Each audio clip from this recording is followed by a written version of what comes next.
I was really struggling in my own relationships and wanted to kind of figure out, is it me or is it my partner? And so I really took a step back and did a lot of study in this area and really skilled myself up. And also I took a look at, my mindsets and where I was maybe projecting onto my partner or having those victim mindsets that many of us default to over time. And so to work with that, I did a lot of healing around my trauma.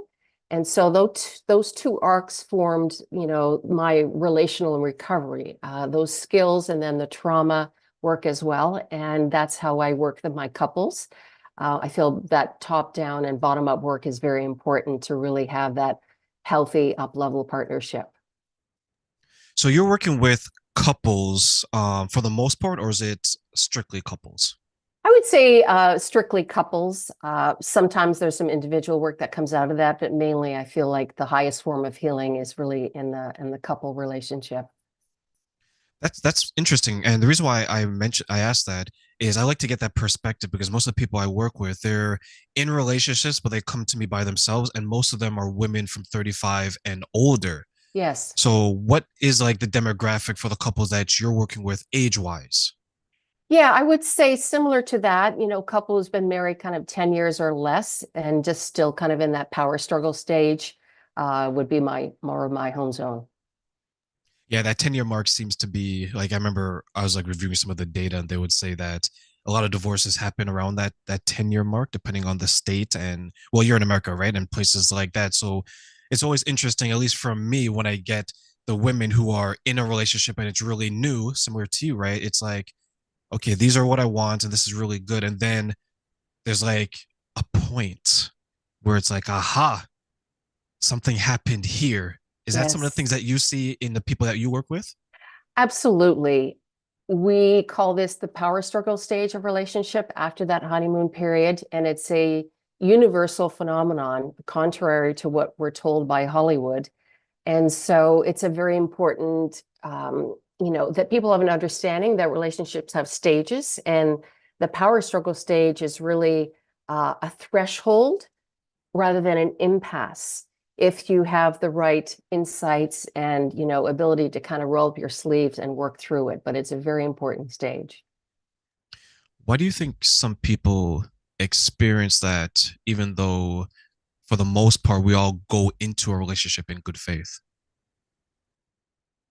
So there's a theory that we have uniquely chosen a partner who will trigger our most unresolved trauma, and that they are designed to kind of activate those unhealed parts of ourselves. And so in a way, relationship is nature's way of healing us if we do take up the call. And so something will come up sooner or later. It's just a matter of when, really. I think, well, not that I think, I know I went through something like that. There's someone I dated, and funny story.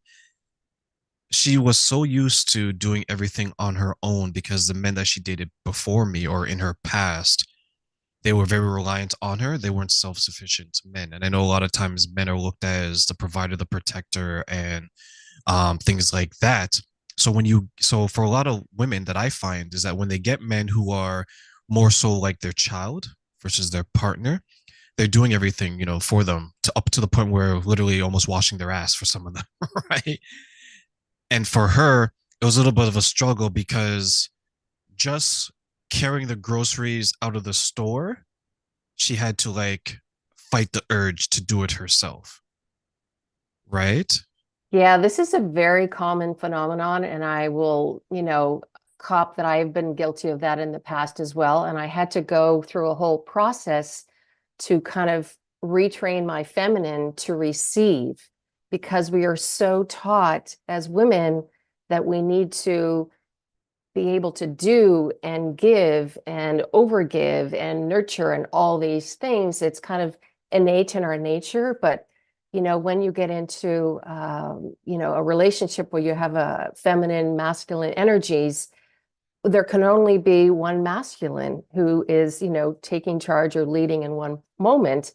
And that can switch. It's not like the man needs to be in that role all the time, But I think the working edge for most women is to be able to lean back and, let the men lead, because that lets him be a man. I think a lot of women don't realize that it actually is a gift to him to be able to step into that role and nourish her. And then it's actually not attractive most of the time for her to be giving to him if that's really out of balance. And I guess that leads me to two questions I would have. Why do you think the men, well, sorry, why do you think men are doing that to the women? And why do you think women are staying in relationships where that is happening? Well, some couples are comfortable with that by choice, where you have a woman kind of taking on more of the masculine energy, and the man has more of the feminine energy. And so for some women, their need for control outweighs the need for the masculine to be strong within. And so it's kind of like an unspoken agreement. And for some people, it works.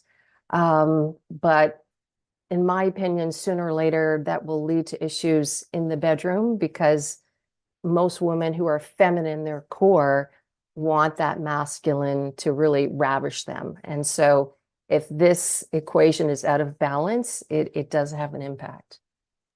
And that's some of the concern I find with some of my male acquaintances where they're in a position just because they can do it, they do it. And what's happening when I see the impact that it has to women is that the women will go out there and they will think what is abnormal is normal.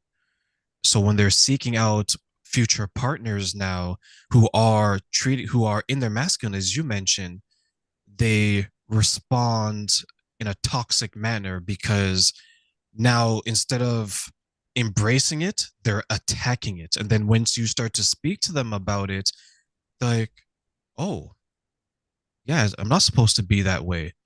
But my last five partners were that way. It's all I've known. And what has happened, I think, a lot of times with the women who are in this way, it's not like they've dated these people for 6 months, 3 months, whatever. It's long periods of time. So it's 3 years with one, 5 years with another, 8 years with another. So by the time they wake up and wake out of it, they're in their 40s and 50s and they're like, oh my God, it's been 30 years of insanity. So how does man number six, or how does Marissa, or how does Terrain try to overcome all of that? These are great questions. And I think that number one, there is a question of how quickly you are willing to do the work to get out of the pain you're in. Some people will stay in the misery long term and then break up and go find another partner with the exactly same pattern. It can take them a while for them to figure it out. Some of us want to learn more quickly, and it is can be a very painful experience. And I think, to be fair, having gone through this paradigm shift myself, I was wholly and completely unaware that the masculine wants to make me happy. I had no knowledge or understanding on this until I literally sent myself to man school. It actually took that kind of, effort to really be curious and understand what was happening in my dynamic with the masculine. And so once I was given this information, then I started